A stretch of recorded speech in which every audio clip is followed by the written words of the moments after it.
Hey guys, what's going on? It's Pantar Dragon, and today I want to be talking about how to get out of silver before Season 5 ends. And I know I've been away for a couple of days, but a lot of shit has happened to me in this past week, and it's just some personal shit, but luckily, it only delayed my life for like a week. Basically, my house is like, we can't go in it, so we have to find a new place temporarily until some things are fixed. And at the moment, I'll be staying at my dad's friend's house, and I'm actually making this video in my shorts, not my underwear this time.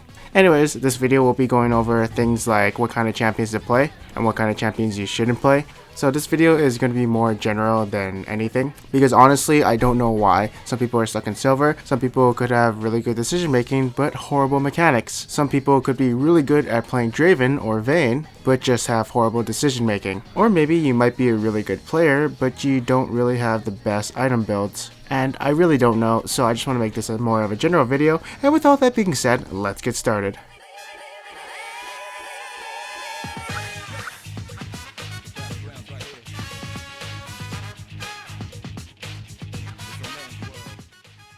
Alright, so first tip, play champions who can initiate. These champions are usually defined with a big R button, a skill that usually has a heavy influence on the team fight when you use it. So the reason I feel like these champions are really good for silver and gold and bronze, because a lot of the enemies do not really know how to position themselves around the enemy who is initiating. And so say if you're playing an AD carry or AP carry, you can easily catch them out by pressing R on them and then your team will follow up. Plus, usually when you initiate, everyone knows that it's time to go and fight, so your team will most likely back you up on certain fights. And of course, these initiations can be game-changing if you catch the right target. And usually, even if you're behind, initiations tend to be more successful since they're landing the first strike, so maybe you can burst out an enemy who is a priority target in those team fights. Examples of champions like this would be Malphite, Annie, Wukong, Amumu, and Blitzcrank. These champions all have hard CC, and are definitely champions who can be game-changing.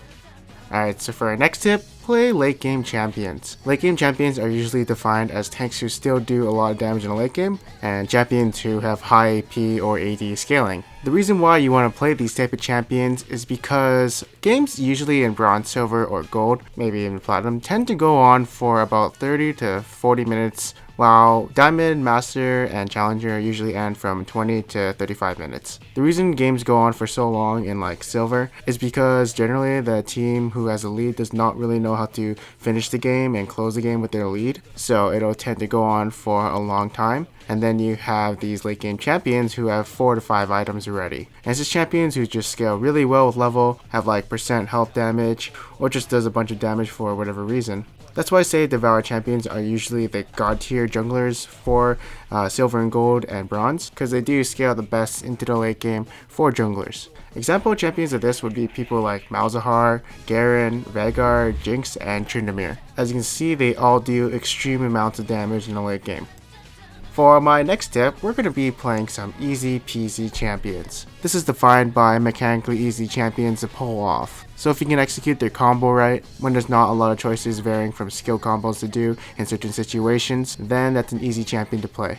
Someone like Lee Sin, who is mechanically hard to play since he has so many options to use, is not an easy champion. And also these options are usually hard to execute, and so a champion like Garen, you wouldn't see that much of a difference between a challenger player and a silver player using Garen, but you can see a difference between a challenger Lee Sin and a silver Lee Sin. Example champions of the easy category would be champions like Garen, Warwick, Xin Zhao, and Heimerdinger. These are champions who don't really have a lot of thought process when playing them and using their skills. Like, you can mash your keyboard and you'll probably still win. The only one who might have a lot more thought process is Heimerdinger, but usually, people will probably fight under his turrets and, die to them.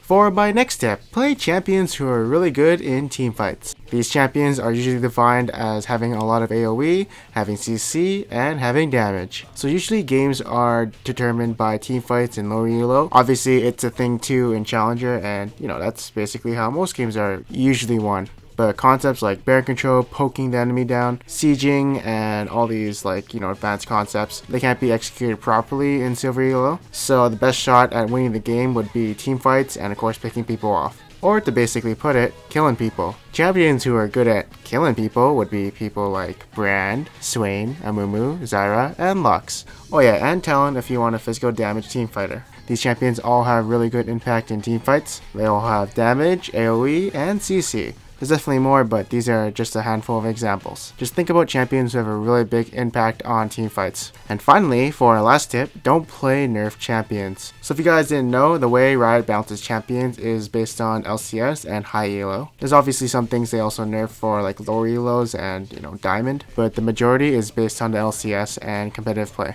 Most of these champions are high skill cap champions and are very popular in the higher stages of the game. And of course, the meta for high elo and LCS is different from the silver elo, because you have people like Mumu and Warwick dominating in the lower elo, while nobody kind of plays them in high elo or LCS. That's why copying pros and what they're playing is not always the best idea, and you should always concentrate on your own champion pool, because honestly I do feel like everything's viable in lower elo, except for champions who've been nerfed. For instance, Azir, Gragas, Kassadin, Rek'Sai, Nidalee, and Maokai, even though nobody plays Maokai anymore. But these are just a few examples of champions that have been nerfed but are still being played by higher elo and competitive play. And that's it. That's all the tips I have for you guys. I hope you guys enjoyed it. Hopefully this will help you in getting gold this season 5 so you get those rewards. And of course, if you did like this video, make sure to leave a like and comment below on what you think would be the best tip to give to a silver to get into gold, or their biggest flaw. I'd love to know their biggest flaws because I don't really know what their biggest flaw is.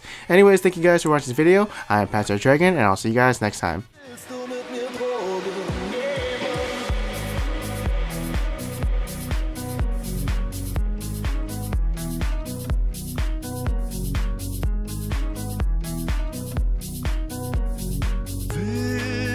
Mit mir Drogen nehmen.